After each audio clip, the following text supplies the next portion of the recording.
The biggest question is not even whether we should borrow or not, but what is it that we're doing with that money? So what should we do with that money you've borrowed? Now, of course, even our constitution, now if you take me to another very big discussion. Yes. The requirement is that if you are to borrow for a country like Kenya, it must be developed. Okay. And so what is the right age to start building your house? Now, the right stage to start building your house is immediately you get employed. Really? How do you do it? You start saving for that house. And that's why I talked about having a financial goal.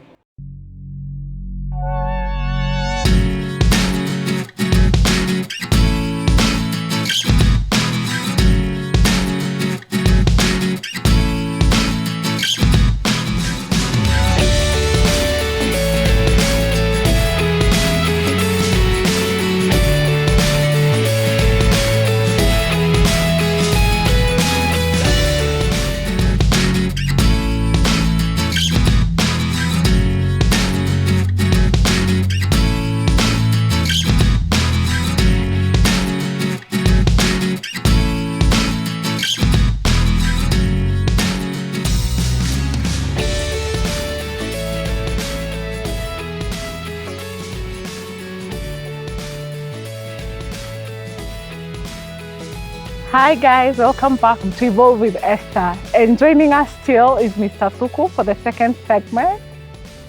And we're going to talk about now, you're going home, you've been given the pension, lump sum. So what do you do with it? So, Mr. Thuku, how do you plan for the lump sum, the pension money that you've been given? Is this the time you start building your home? If you didn't build, what do you, because this is the time there are numerous investment schemes being thrown at you. How do you maintain your sanity and how do you make sure you make correct decisions? Because it's very crucial at this time to make good decisions. Thank you, Esther. I think one of the things that is very, very important for us to understand is that, like I have said, of course, when you retire, you'll get the pension. But I would want to approach this issue from a broader perspective. Yes. That when you get employed, or even when you are working, you need to acquire knowledge on personal financial planning and management.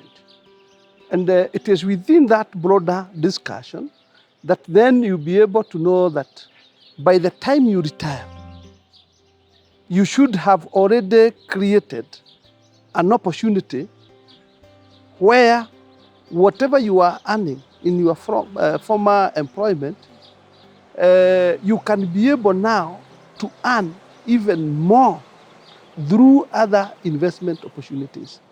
So the idea that you can depend on pension may not really be the best. However, many individuals assume that because I'm working and ultimately I'll get some amount of pension, that pension will be enough for me to continue my normal life. I can tell you that that is not the truth. The fact of the matter is that you must have also created investment opportunities for you so that even when you retire, you will also be getting resources from other investments to support whatever you get in form of pension. Yeah. Yes. So I think I should reframe the question to when maybe you've gotten that job probably, or you don't know, or 10 years to retiring.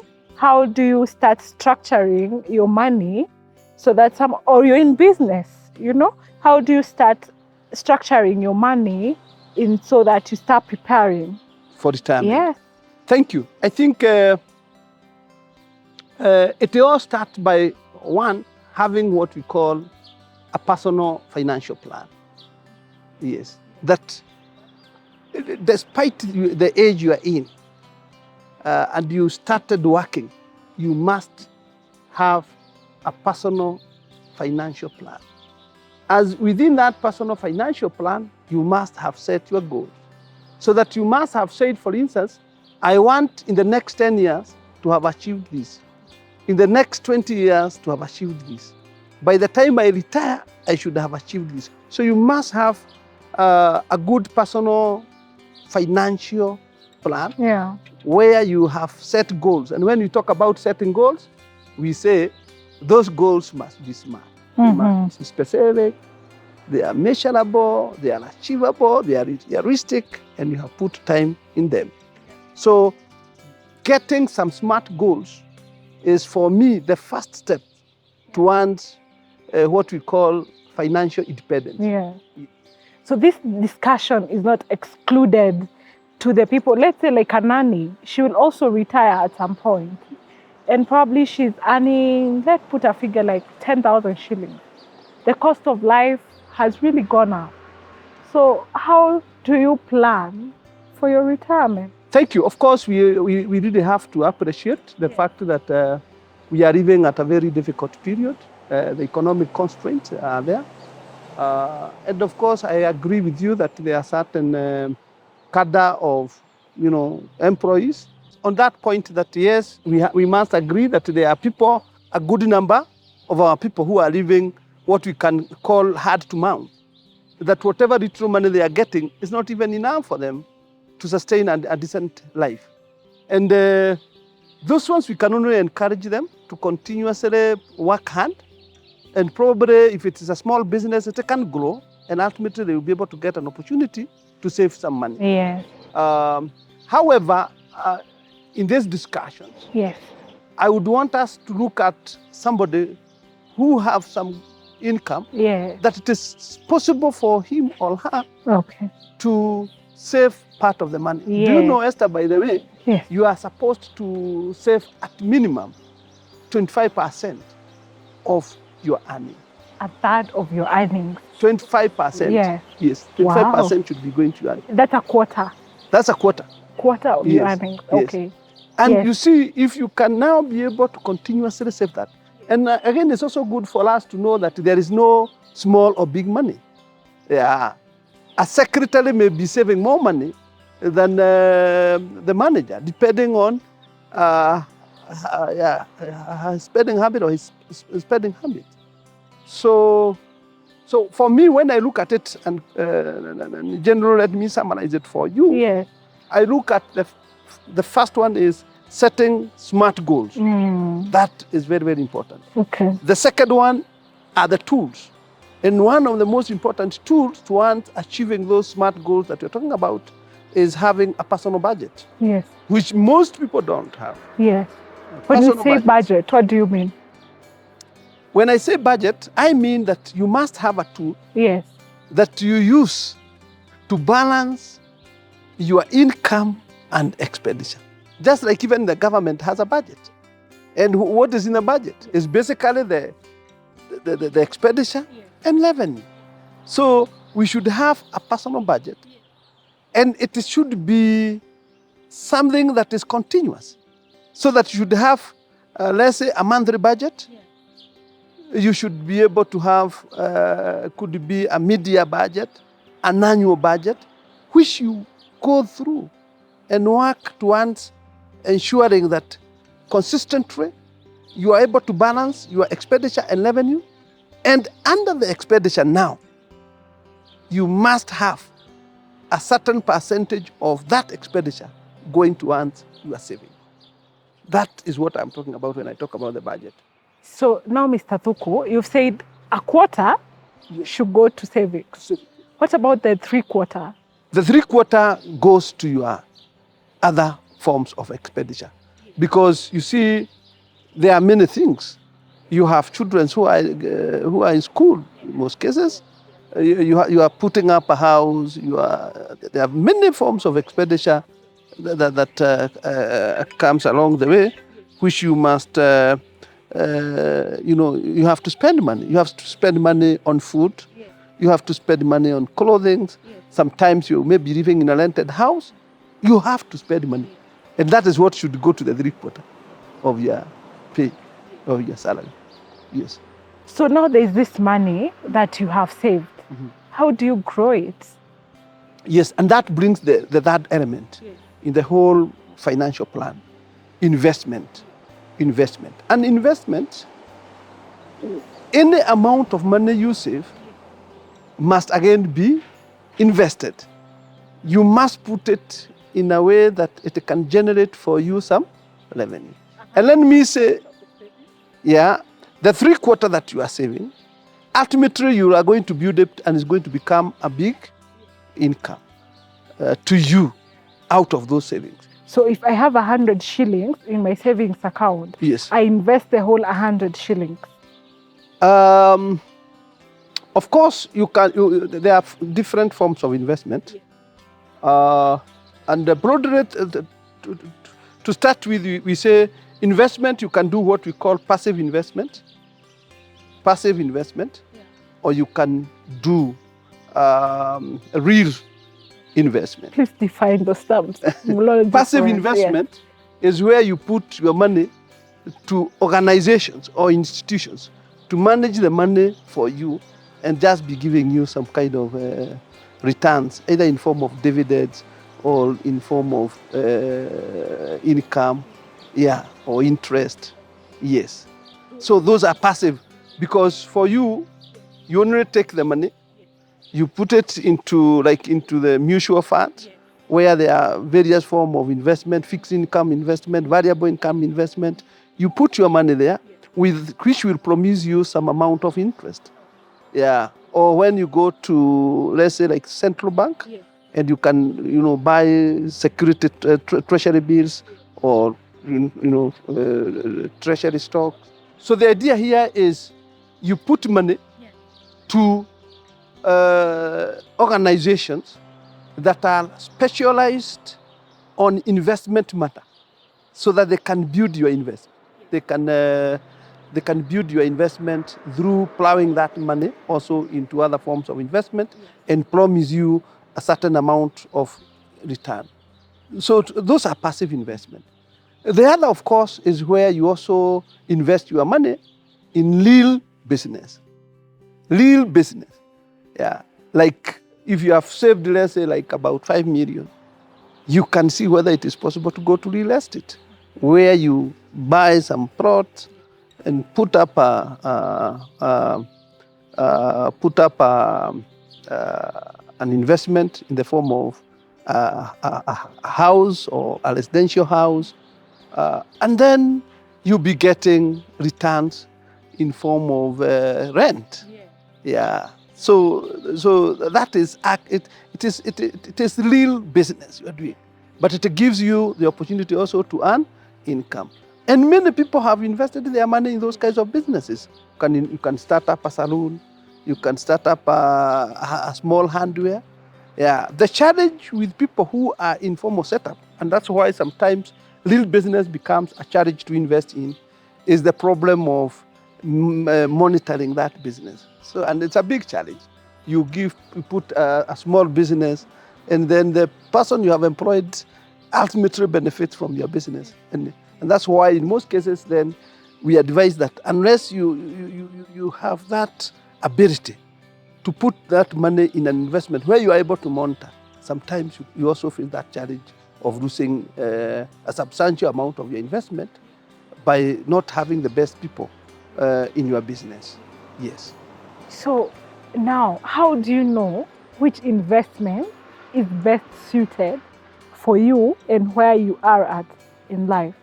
Because, there are so many, like I had you and Lawrence, you were having a conversation and you were saying there are these apartments that go for 1.5 million. And without doing your due diligence, you can wrongly invest your hard-earned money in the wrong investment. So how do you know? Thank you, Esther. The best thing, especially if it's an area that is not very, you are not very conversant in, it's good to get an advisor, a financial advisor. I usually tell people, sometimes we just don't look at the issues and sometimes get away to deal with them. I even sometimes advise people, you could be a parent. Your son has done business management. He has done BCom. He understands those issues.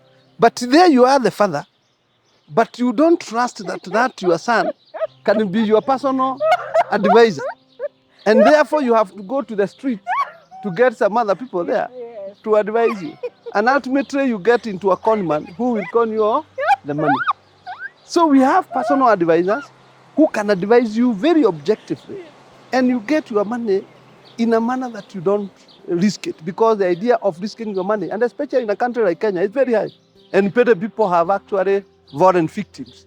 I was talking about those kind of long advisors, and they are there, who will wait for you to come and start asking them, have this and this and this. And then you just fall into the wrong hands. And there, all your hard-earned savings goes into the air. Yeah. So it is important who is it that can give me the best advice. If you have no other options, I would probably even advise that you even go to the institutions themselves. Like you can go to a commercial bank, ask them, what options do you have for savings? Go to a mutual fund, ask them. Go to the central bank, ask people who are there, what opportunities are there for me? And you can be assured that those people will not, in most cases, misdirect you. Yeah. But because there are so many of those fake investment either advisors or schemes where people have lost their money. And it's a very serious problem, Esther, let me tell you. Yeah, and it also leads to collapse of your mental health. Yes. Yeah. And now that is now the connection between financial management and matters to do with mental health. Because once you lose so much of your money, you will never be the same. You will never sober up. Many people have gone into depression. Others have gone in stroke. Others are having blood pressure because they lost a lot of their investment out of scandalous investment. Yeah. So we must advise our people, and this is very, very important, that today there are so many scandalous paramedical kind of scheme where people are losing their money every day. Yes. Yeah. Wow. Mr. Thuku, I know you wear so many hats. You're a consultant, you're a researcher, you do farming, you do strawberries and pilipili. So how do you do all this? You're a consultant, and how do you do all this and still manage your family, manage everything else that comes with life? And how did you even know that you'd like to venture into any of these areas? What led you there? Because there's a person there who is looking for their purpose and how they can make money from their purpose, and they don't know how to get there. Thank you, Esther. I think for me, whatever I do in life, I must have passion for it. Yeah, I have passion for helping people, and that's how I came to matters to do with being a major trainer, a major trainer in matters finance. By the way, I also do corporate events, team building. I do team building. I have really facilitated in that area. I also do it at the school. Everything I do, I must have passion for it. And for me, like, farming is a passion. And if I give you my story of farming, you'd be surprised. I've done almost every product you can think about. I do this, I do that. Currently, I'm doing strawberries. Started not very long ago. Yeah. But what is now, I think, making me really, really energized is the shiri farming. I find it so good. Yeah. So I like farming. Can I interject a little bit? Yes. So with farming, there are so many products to farm. Yes. How do you know? Because people have lost a lot of money. You hear tomatoes, you start doing tomatoes, don't know how, you lose money. How do you know your right product? Your right plant to plant? The most important thing, I think, in any activity, not only in farming, is the market. So your first line of, before you can go to any of those activities, try to ask yourself, do we have market? Like now, I know in chili farming that I've done it for, it's still a new business. I've been doing it for the last 6 months. So far, we've not have had a lot of challenges in it. So the market is very key. And many people, why they lose a lot of their investment is because they did not do due diligence. They did not do a lot of feasibility studies in market, and that becomes a challenge. The other thing now is operational. You must have an idea what it takes. Yeah, like for me, after doing a lot of farming activities, in many types of crops and all that, you'll be shocked that I know even matters to do with pesticides in a manner you'd be surprised. That if I go to those stores where they sell those things, I'm able to know what to do and what to buy. If my crop has this, I'm able to do that. Remember, that's not what I do. I do it just as a part-time. Exactly, because mostly you're in Nairobi. Most of the time I'm in a Yes. school or doing other consultancy Yeah. work. Yes. So how do you manage the procedure? Because you say Now the at home, at procedure least, what I do in my Yes. farm there Yeah, is that yeah. I have 2 people now Okay. who they are supporting me, Wow. and they're able to execute. But I also do a lot of monitoring, yeah, to ensure that everything lands. Yeah. So if you are doing something in a formal, when you are still in formal employment, you really must also come up with a mechanism to ensure that you have the ability to monitor. Otherwise, again, you also lose your investment.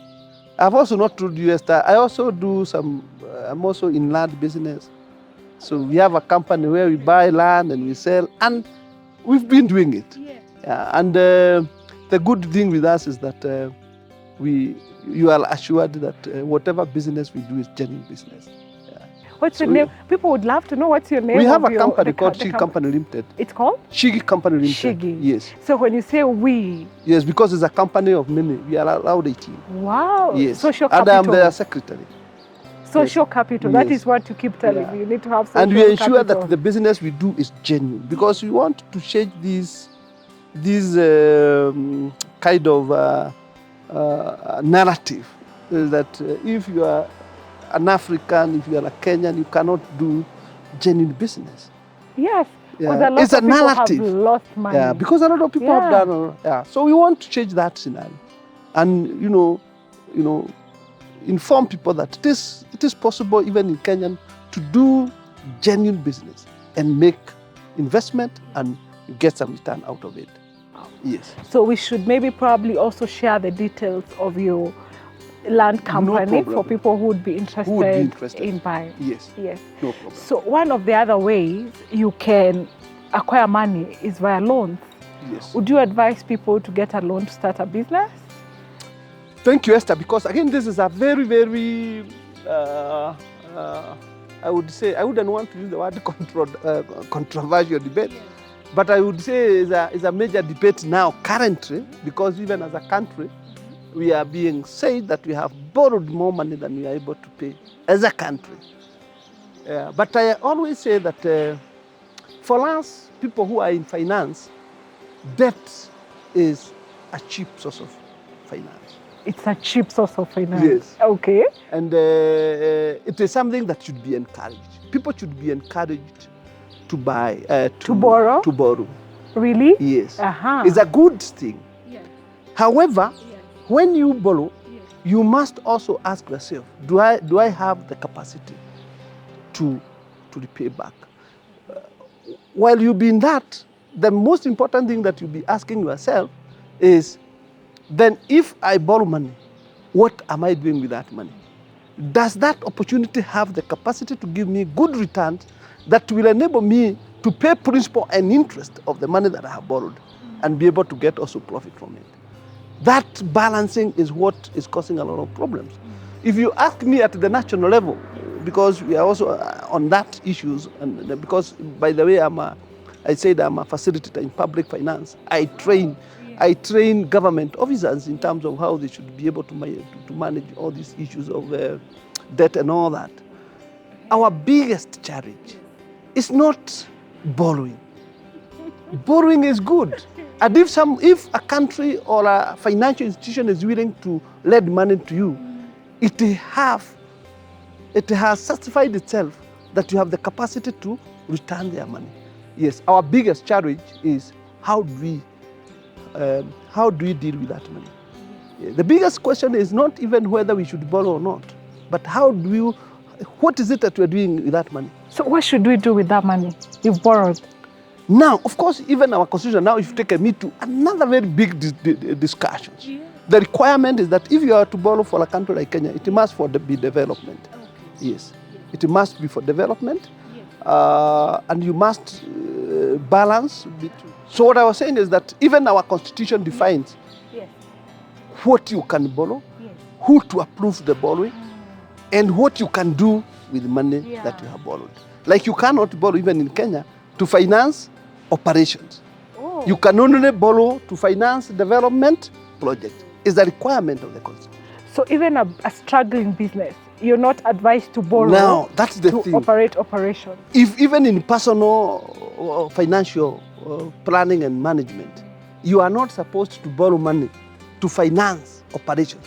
Let me put it now clearly. Yes. Operations would be like you borrow money to finance, to buy clothes, or to buy personal cars, or to buy those things that cannot generate revenue.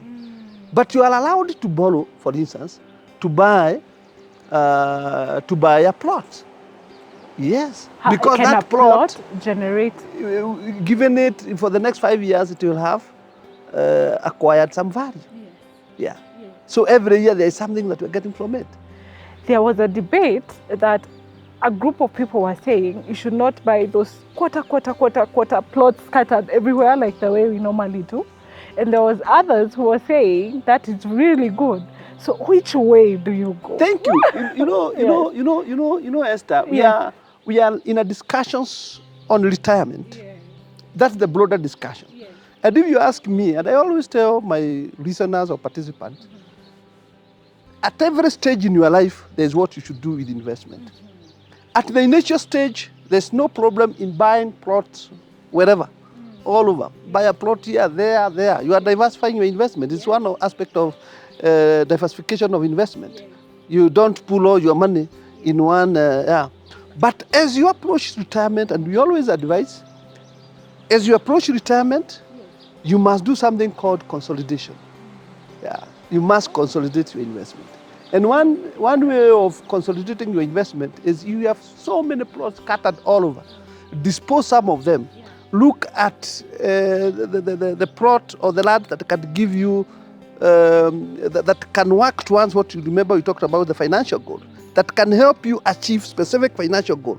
Like you want to develop some of them so that they can start earning income for you. So you can consolidate, and then you can even put up now, you can develop them. So you cannot, the mistake people make in life, and I've seen it happening, is when you started buying plots when you are that years. Then you continue earning those plots until you retire. That is a bad investment. Yes. You can only buy plots up to a particular period in your life, and beyond that, then you can start consolidating them and moving them towards meeting your financial goals. Yes. I see. So there's this person who has retired. They did not get a chance to listen to this discussion on retirement. Yes. So they didn't even build a house. And there's this lump sum. Would you advise them to use the lump sum to set up a house?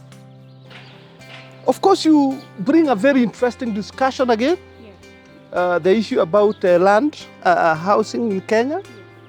Remember, and it's unfortunate that only for the employees, those people who are working, even in government and even in the corporate sector, less than 10% are able to put up their own houses. Yeah. And that's why now the government, in one of their pillars, is to come up with a model to have what they are calling cheaper houses, so that they can expand that bracket of people who can be able to own houses. It's a big problem in this country. So you will find that majority of employees who work retire without having put their own houses.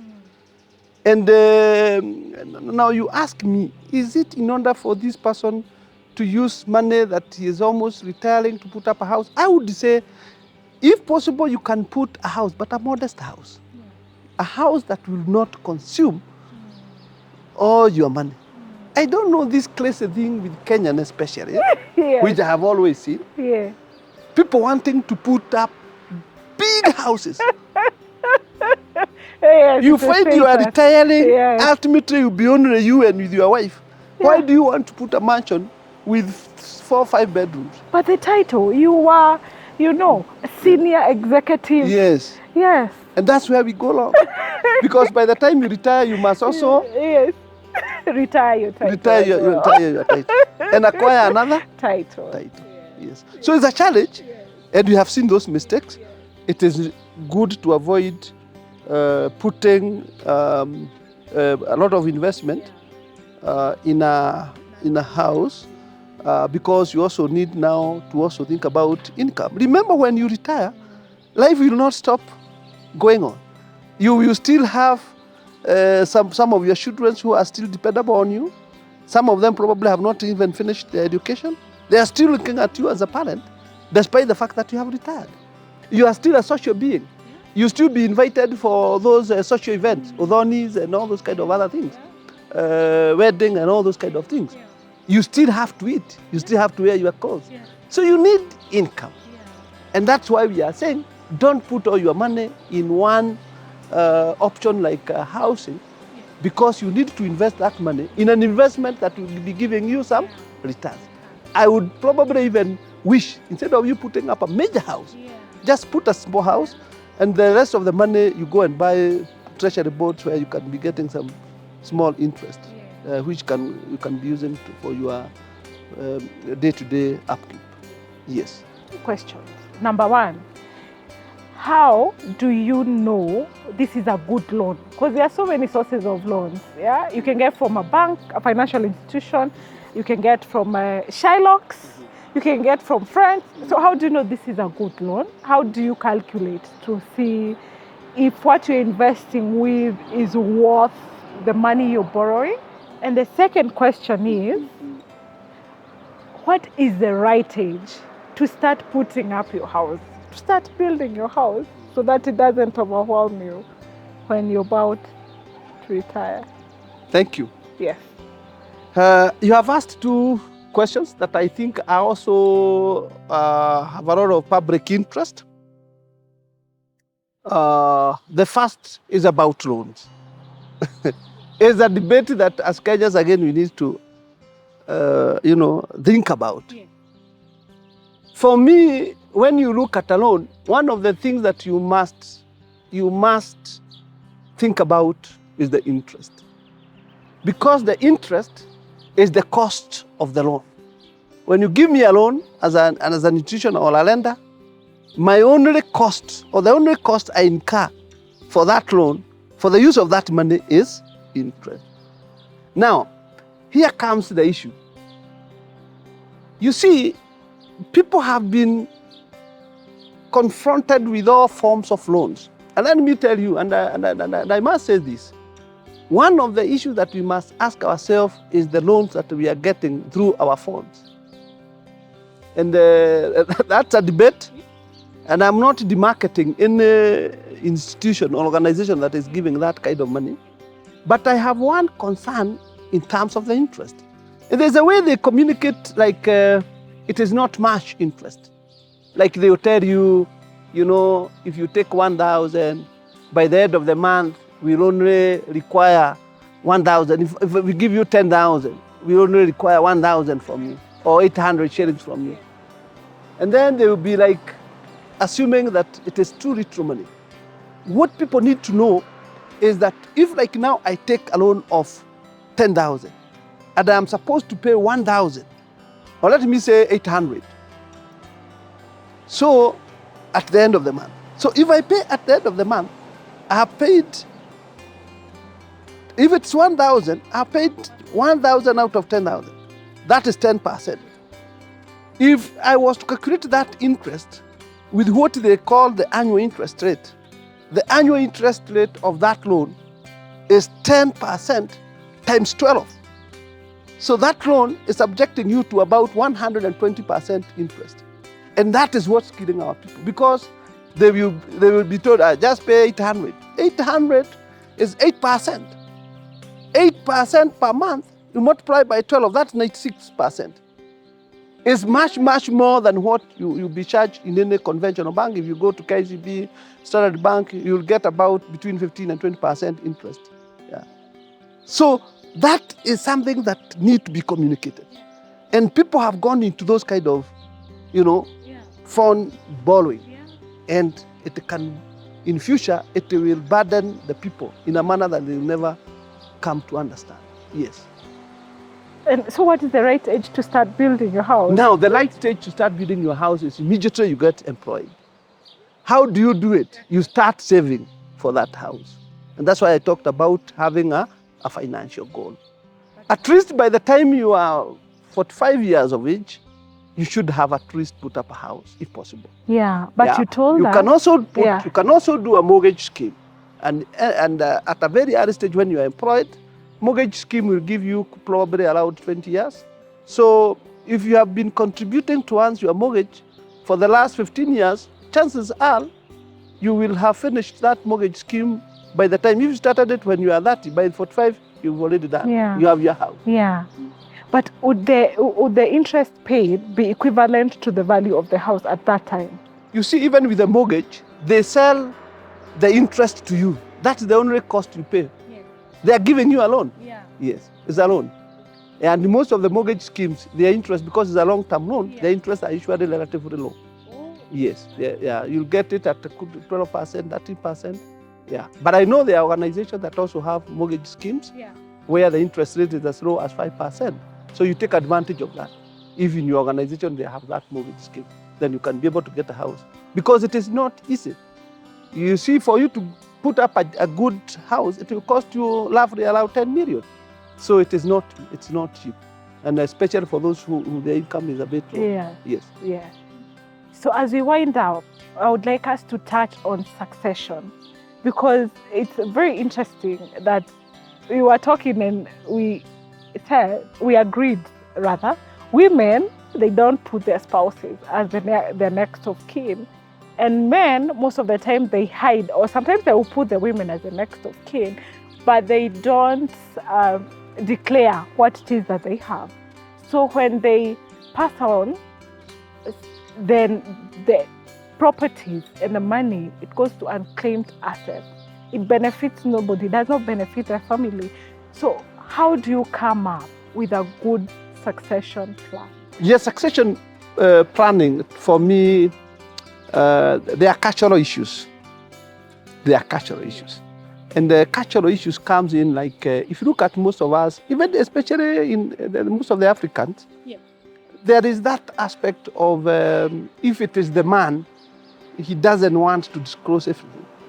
And it is considered like a weakness. If you are a man and, you are disclosing everything about what you do, where you go and all that, what you invest and all that, it's considered as a weakness if you are a man, culturally.